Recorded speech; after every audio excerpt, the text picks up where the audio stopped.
7쪽에 있습니다. 욥기 36장 26절부터 한 절씩 교독하겠습니다. 하나님은 높으시니 우리가 그를 알 수 없고 그의 햇수를 헤아릴 수 없느니라. 그가 물방울을 가늘게 하시며 빗방울이 증발하여 안개가 되게 하시도다. 그것이 구름에서 내려 많은 사람에게 쏟아지느니라. 겹겹이 쌓인 구름과 그의 장막의 우레소리를 누가 능히 깨달으랴. 보라, 그가 번갯불을 자기의 사면에 펼치시며 바다 밑까지 비치시고 이런 것들로 만민을 심판하시며 음식을 풍성하게 주시느니라. 그가 번갯불을 손바닥 안에 넣으시고 그가 번갯불을 명령하사 관역을 치시도다. 그의 우레가 다가오는 풍우를 알려주니 가축들도 그 다가옴을 아느니라. 이로 말미암아 내 마음이 떨며 그 자리에서 흔들렸도다. 하나님의 음성 곧 그의 입에서 나오는 소리를 똑똑히 들으라. 그 소리를 천하에 펼치시며 번갯불을 땅 끝까지 이르게 하시고 그 후에 음성을 발하시며 그의 위엄찬 소리로 천둥을 치시며 그 음성이 들릴 때에 번개를 멈추게 아니하시느니라. 하나님은 놀라운 음성을 내시며 우리가 헤아릴 수 없는 큰 일을 행하시느니라. 눈을 명하여 땅에 내리라 하시며 적은 비와 큰 비도 내리게 명하시느니라.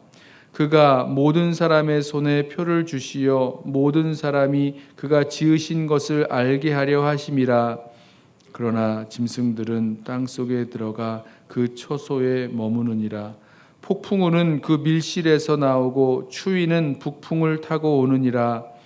하나님의 입김이 얼음을 얼게 하고 물의 너비를 줄어들게 하느니라. 또한 그는 구름에 습기를 실으시고 그의 번개로 구름을 흩어지게 하시느니라. 그는 감싸고 도시며 그들의 할 일을 조종하시느니라. 그는 땅과 육지 표면에 있는 모든 자들에게 명령하시느니라. 혹은 징계를 위하여 혹은 땅을 위하여 혹은 긍휼을 위하여 그가 이런 일을 생기게 하시느니라. 욥이여, 이것을 듣고 가만히 있어서 하나님의 오묘한 일을 깨달으라. 하나님이 이런 것들을 명령하셔서 그 구름의 번개로 번쩍거리게 하시는 것을 그대가 아느냐? 그대는 겹겹이 쌓인 구름과 완전한 지식의 경이로움을 아느냐? 땅이 고요할 때에 남풍으로 말미암아 그대의 의복이 따뜻한 까닭을 그대가 아느냐? 그대는 그를 도와 구름장들을 두들겨 넓게 만들어 녹여 부어 만든 거울같이 단단하게 할 수 있겠느냐? 우리가 그에게 할 말을 그대는 우리에게 가르치라. 우리는 아둔하여 아뢰지 못하겠노라. 내가 말하고 싶은 것을 어찌 그에게 고할 수 있으랴. 삼켜지기를 바랄 자가 어디 있으랴. 그런즉 바람이 불어 하늘이 말끔하게 되었을 때 그 밝은 빛을 아무도 볼 수 없느니라. 북쪽에서는 황금같이 빛이 나오고 하나님께는 두려운 위엄이 있느니라. 전능자를 우리가 찾을 수 없나니 그는 권능이 지극히 크사 정의나 무한한 공의를 굽히지 아니하심이니라. 그러므로 사람들은 그를 경외하고 그는 스스로 지혜롭다 하는 모든 자를 무시하시느니라. 아멘. 엘리후가 계속해서 욥에게 욥이 하나님을 향하여 주장하고 있는 자신의 의로움을 굽히지 아니하고 주장하는 그 모든 일들에 대해서 그렇게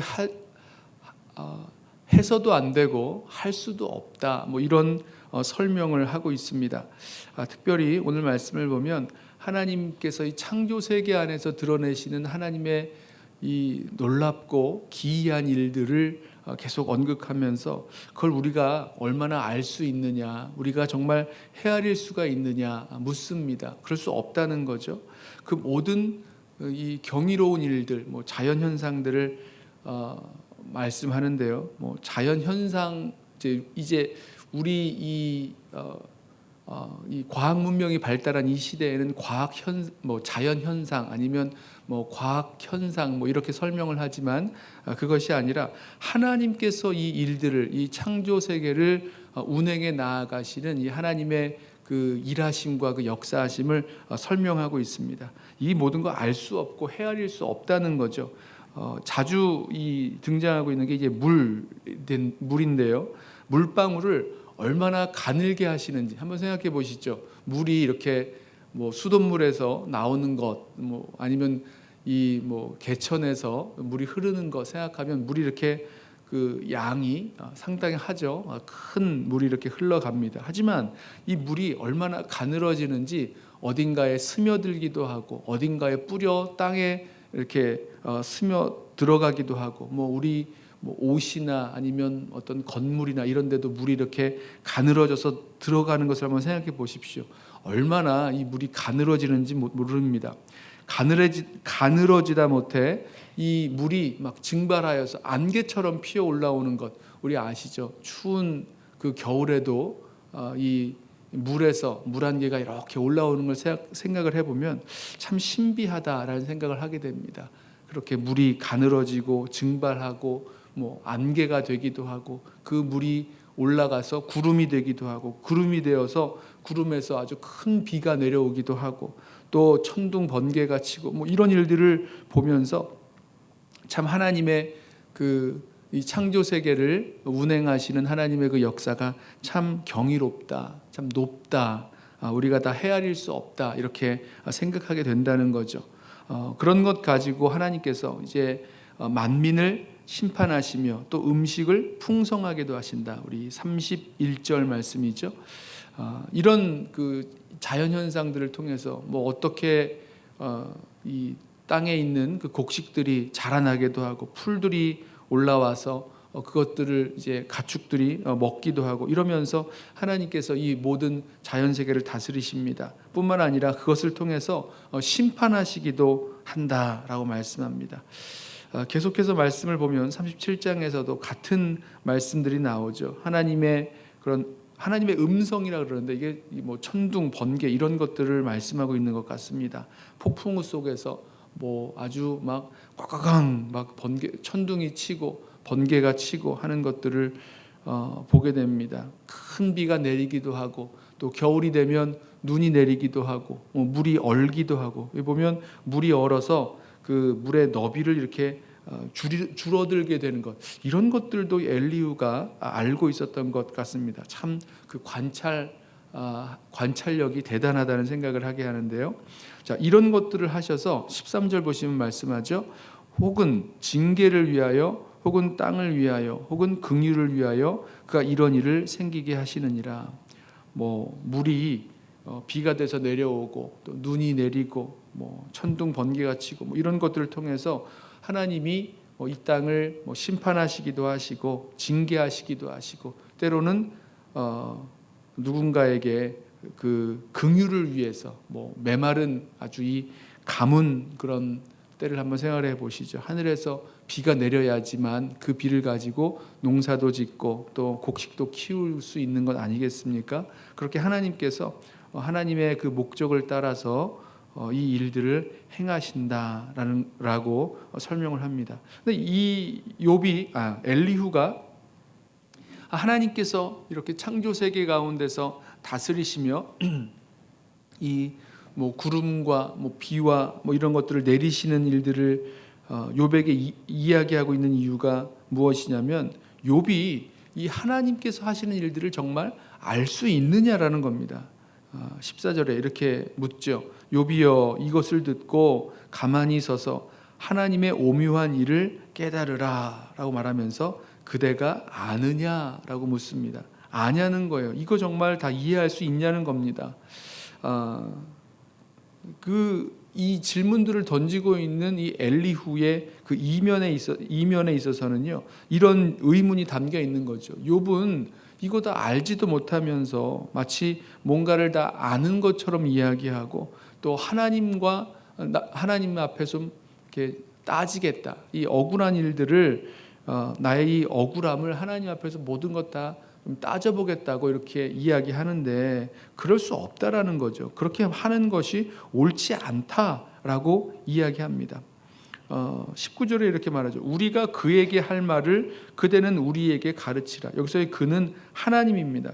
우리가 하나님께 뭐라고 말을 할 수가 있느냐. 그 할 말이 있으면 우리가 뭔가를 이렇게 하나님을 알고 하나님께 뭐 대답할 말이 있으면, 아니면 하나님께 나아가서 뭐 이렇게 따지고 뭐 말할 만한 것이 있으면 우리를 좀 가르쳐 달라. 우리가 정말 아둔해서 이런 거를 알 수가 없다. 이렇게 이야기합니다. 20절, 내가 말하고 싶은 것을 어찌 그에게 고할 수 있으랴. 삼켜지기를 바랄 자가 어디 있으랴. 그러니까 우리가 말하고 싶어 할 만한 것들을 하나님 앞에, 이런 높으신 하나님, 우리가 다 헤아릴 수 없는 그 하나님 앞에 감히 말할 수도 없고, 또 말한다고 해서 하나님께서 그것을 들으실 것도 아니고, 또 그렇게 했다가 하나님의 그런 뭐랄까요, 뭐 벌을 받는다 그럴까요?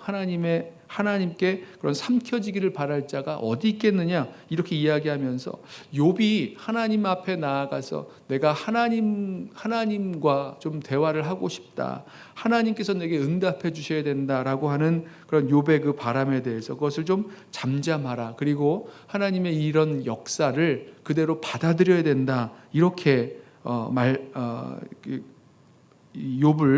욥에게 이렇게 설명하고 있는 것입니다. 24절에서 엘리후가 이렇게 이야기하죠. 그러므로 사람들은 그를 경외하고 그는 스스로 지혜롭다 하는 모든 자를 무시하시느니라. 그러니까 하나님이 어떤 분이시냐면 스스로 지혜롭다 하는 모든 자, 욥을 지칭하는 거겠죠. 내가 이러이러한 일에 있어서 정말 하나님 앞에 의롭다라고 주장하고 있었던 그 욥에게 또 지혜롭다라고 말하고 있는 것처럼 들리는 이 욥에게 하나님이 이 모든 사람들을 무시하신다, 이렇게 설명을 하고 있습니다. 저는 이 말씀을 보면서 먼저는 이 엘리후가 이제 이 욥에게 설명하는 하나님의 그 높으심, 하나님의 위대함, 하나님의 이 경이로운 일에 대해서 이 엘리후가 참 놀라운 관찰력을 가지고 하나님이 무슨 일을 행하시는지 참 잘 보고 있다, 이런 생각을 하게 됐습니다. 하지만 그것을 가지고 지금 욥에게 주장하고 있고 욥에게 이렇게 명령하고 있는 일들에 대해서는요, 다시 퀘스천 마크를 좀 던지게 되는데요. 이런 거죠. 이런 것들을 우리가 알 수 없으니, 하나님의 이 높으심을 우리가 다 이해할 수 없기 때문에 우리가 하나님 앞에서 뭐 이렇게 묻고 따지고 또 하나님 앞에 나아가서 뭐라고 말할 수도 없다. 좀 조용히 하고 잠잠하고 하나님이 하신 것을 그대로 받아들이고 이렇게 이야기하는 그 엘리후의 주장 말입니다. 또 우리 아까 마지막에 읽었죠. 24절의 마지막 절에 그러므로 사람들은 그를 경외하고 그는 스스로 지혜롭다 하는 모든 자를 무시하시느니라. 하나님이 하나님 앞에 이렇게 간구하고 뭔가 하나님 앞에 질문을 가지고 나아가는 그런 사람들, 지혜롭다고 말할 수 있는 그런 사람들을 무시하신다라고 하는 이 이야기에 대해서 사실은 그렇지 않다는 것을 우리 알고 있습니다. 우리 하나님께서는요, 우리의 어떤 의미에서는 참 바보 같은, 그리고 말도 안 되는 그런 이야기들까지라도 우리가 주님 앞에 나아가서 간절히 구하고 하나님을 전심으로 찾을 때에 하나님은 우리의 그 기도를, 또 우리의 그 이야기들을 하나님은 들으시는 하나님이시고 또 그것에 대해서 응답하시는 하나님이시라는 것을 우리 함께 마음에 믿고 나아가길 원합니다. 우리 다 읽지 않았지만 우리 욥기의 그 마지막 부분을 우리 알고 있죠. 하나님께서 이 욥과 이 세 친구에게 나타나시고 또 욥에게 말씀하시는 하나님이시라는 것을 우리 알고 있습니다. 물론 지금 하나님께서 이 욥이 하나님께 이렇게 구하고 또 간청하는 것에 대해서 여전히 침묵하고 계시고 또 하나님이 하시는 그 일에 대해서 우리가 다 이해할 수 없고 알 수는 없지만, 그렇다고 해서 하나님 앞에 우리가 가지고 있는 그런 질문들 또 의문들을 가지고 나갈 수 없다는 것은 아니죠. 우리가 하나님 앞에 우리의 그 마음을 또 우리의 생각을 가지고 주님 앞에 나아갔을 때에 주님은 우리의 어떤 의미에서는 뭐 사람의 눈으로 보았을 때도 좀 어리석은 질문 같다. 좀 하나님께서 이런 것들까지도 대답을 하실까, 말씀하실까 그런 생각이 드는 것처럼 그런 아주 작은 그런 질문과 또 하나님을 향한 그런 생각들일지라도 저는 하나님께서 그것에 응답하시고 또 말씀해 주시고 또 친히 우리를 찾아와 주시는 하나님이시라는 것을 다시 한번 우리 마음에 담기를 원합니다. 그리고 그 하나님께 나아갈 수 있는 또 그 하나님을 찾고 부르짖으며 나아갈 수 있는 저와 여러분 되시기를 예수님의 이름으로 부탁하며 축원합니다. 기도하겠습니다. 사랑하는 주님, 우리가 다 이해할 수 없고 헤아릴 수 없는 주님의 놀라운 역사와 또 경이로운 주님의 일하심을 우리 바라보면서 주님, 그것이 우리로 하나님과 우리 사이를 멀리 떼어놓는 것 아니라 그 높으신 주님께 우리 담대하게 나아갈 수 있는 우리의 믿음을 더하여 주옵소서. 어리석은 질문에도 또 우리의 작은 신음에도 주님께서 응답하시고 또 말씀하시고 또 우리와 함께하기를 원하시는 주님이신 것을 이 시간 고백하면서 주님, 우리 삶의 모든 순간에 그 높으신 하나님을 향하여 나아갈 수 있는 또 주님께 나아가 주님과 함께 동행하며 살아갈 수 있는 우리 모든 성도들 되도록 주여 우리를 붙드시고 인도하여 주옵소서. 오늘 하루의 삶에서도 이 높으신 하나님을 인정하되 주님으로부터 멀리 떨어져 사는 것 아니라 주님과 가까이 또 주님과 함께 동행하며 살아갈 수 있는 우리 모든 성도들 또 교회 공동체 되게 하옵소서. 예수님의 이름으로 기도드리옵나이다. 아멘. 이 시간에 먼저 오늘 주신 말씀 붙들고 함께 기도하며 나아가겠습니다.